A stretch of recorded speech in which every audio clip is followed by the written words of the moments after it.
করে আমি যেহেতু একজন নায়িকা বিউটিফিকেশন নিয়ে কাজ করা আমার একটা অন্য লেভেলের ভালো লাগা কাজ করে বরাবরের মতোই।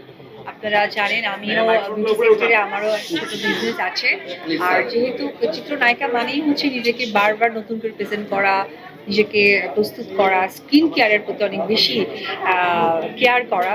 তো যখন সুযোগ হয়েছে যে আমার দর্শকদের সাথে আমার ফ্যান ফলোয়ার্সদের সাথে আমি যেন শেয়ার করতে পারি স্কিন কেয়ার নিয়ে, তো যখন আমাকে এই রকম প্রপোজালটা পাঠানো হলো যে আপু আপনি আমাদের সাথে যুক্ত হবেন কিনা, ফেস অফ অরবির সাথে হবেন কিনা, সো অরবিয়া তো বিউটিলজি আর একটা সিস্টার কনসার্ন। আর বিউটিলজি আপনারা সকলেই জানেন যে কসমেটিক্সে তারা দীর্ঘ বছর ধরে অনলাইনে বিজনেসের সাথে আছেন। এই ফুল ফেসে অরবিয়া আমার মাধ্যমে হয়তো আপনাদের সামনে মিডিয়ার সামনে এত বড় করে প্রেজেন্স করছে। তো সবকিছু মিলে মনে হয়েছে যে আমার ভালো লাগে এবং আমার জানা জায়গাটা যখন আমাকে সুযোগ করে দেওয়া হয় তখন তো আসলে খুব লুফেই নিতে হয়, তাই আমি এখানে যুক্ত হয়েছি। সামনে 14 ফেব্রুয়ারি কি ভাবছেন? ভ্যালেন্টাইন নিয়ে আমি ফেস অফ অরবিয়াকে বলবো যে যারা গার্লফ্রেন্ড আছে তাদের জন্য যেন বয়ফ্রেন্ড খুব কম টাকায় কিনতে পারে সেই সুযোগটা, মানে যেটাকে বলে ডিসকাউন্ট, সেটা একটা অবশ্যই আপনি করে দিবেন। আর অ্যানাউন্সমেন্ট হয়তো আমিই করে দিব। তো এখন সবকিছু আমার আসলে অরবিয়াকে নিয়েই আমার প্ল্যানিং যে ভ্যালেন্টাইনে আসলে কি রকম প্রমোশন হওয়া দরকার, কিভাবে আরো বেশি বেশি মানুষের হাতে পৌঁছে যায় প্রোডাক্টটা এবং তারা যেন স্যাটিসফাইড হয়, এই চিন্তাই আসলে আমার। আচ্ছা, দিদি অনেকে বলে যখন আপনি ছবি চান লিড কুইন অপু বিশ্বাসের বয়স দিনে দিনে কমে যাচ্ছে, আসলে রহস্য কি আপনার ক্ষেত্রে? লাস্ট 2 মাস ধরে তো অরবিয়া মানছে, এটা জানি। এর আগে কি বলেছে তাহলে এটা জানি না, তবে 2 মাসে এই যে উনি আমাকে প্রস্তুত করেছেন।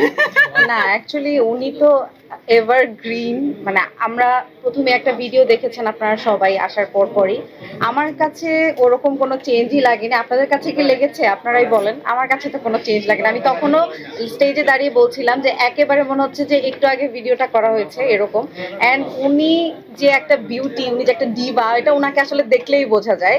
ওনাকে সবার থেকে ডিফারেন্ট লাগে, এইটাই আসলে ওনার মানে স্পেশালিটি আমার কাছে মনে হয়। অ্যান্ড ওনাকে আসলে নতুন করে সুন্দর করার কিছু নেই।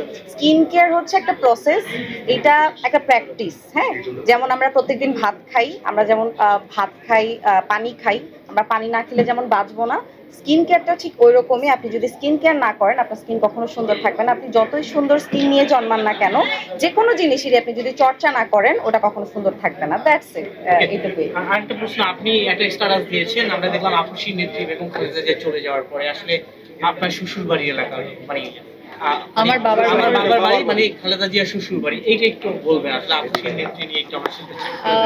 আমি সবসময় নারীদেরকে সাপোর্ট করে আসি, আপনারা দেখেছেন। তো উনি একমাত্র বাংলাদেশ না, আমি পৃথিবী বিশ্বের মধ্যে একমাত্র নারী প্রধানমন্ত্রী। তো আমার কাছে মনে হয় যে আমি যেহেতু একজন বাবা মা হারা, সেই বয়সী মানুষরা যখন চলে যায় তখন আমার আসলে ভিতরে না ওই কষ্টটাই কাজ করে।